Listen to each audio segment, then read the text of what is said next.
welcome to Two Coaches. This is super exciting for me because we did a topic. It was our first or second topic, and it was titled Seniority versus Talent. You could find it earlier on our page, on our YouTube page. And the scenario was, and you could give the scenario. So the scenario was, you have two players. One's a senior. One is a senior. The other one is a sophomore in a high school program on the varsity team. And the sophomore is like an amazing player. The senior, he's been brought up in the community. He works really hard. He's a great kid. And let's say the senior's name is Johnny, and the sophomore's name is Tyler, because that's how it was another example, I think. And we just looked it up. Yeah, and during a county game, which is a very important time for the seniors, you're losing 1-0. Tyler's been your go-to guy the whole season. He's a great player. That's a sophomore. And you're losing 1-0, but there's a few minutes left in the game. Tyler already played most of the game. Johnny's there, senior, on the bench, works really hard all his life. And, I made the argument... that, like... This is great. This is so great. I made the argument... He made the argument hardcore, like we had a great argument going back and forth, really butting heads on it. That the senior should be able to go into the game for 5 minutes and get playing time because, he's worked hard, he's like a great kid, and I think he deserves it. So having gone through my varsity season... Wait a second. So that's the topic. Yes. I said that I took the stand. Absolutely, Tyler, who's the better player, stays in the game. Yes. It doesn't matter what the other kid's done. It's the better player plays. Yes. Baja said differently, said that the kid that's part of the community, grew up in the pro, it's an important moment for him. He plays in the game. Baja is now the head coach of a high school varsity team. Baja, tell me about last season. So we had the same situation happen. Yeah, you did. In a state game, though, where we were losing by 1 goal.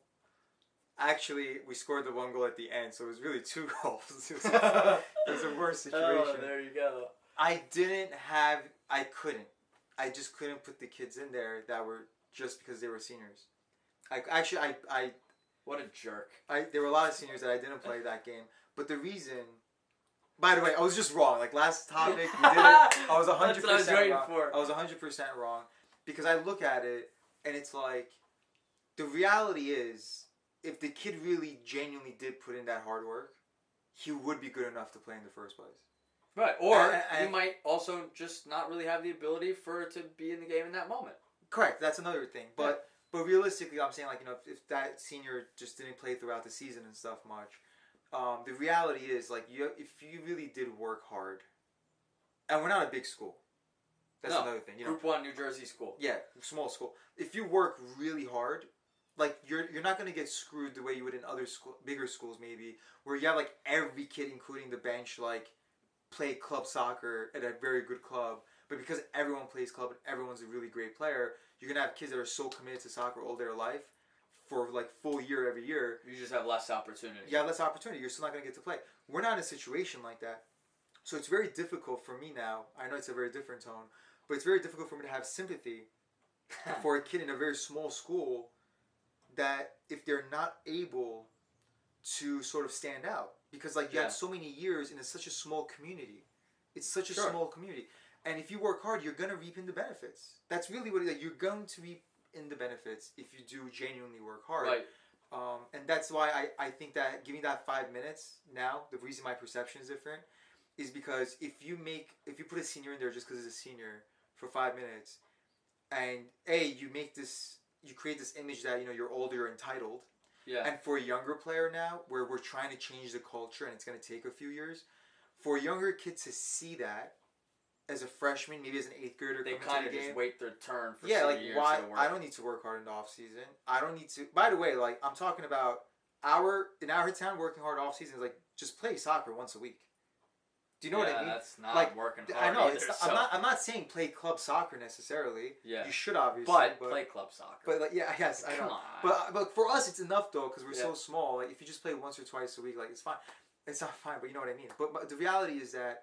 But the reality is that if a kid did that, he'd be good enough to play a lot of these Okay, so let's go one step further just because we're doing the topic. if you were coaching at a Group 4 school, big school, a lot of good players and everything. And a kid did invest all that time. For me, I still stick by the same decision because I'll put the players on the field that belong on the field in that moment. And keep in mind, your form matters.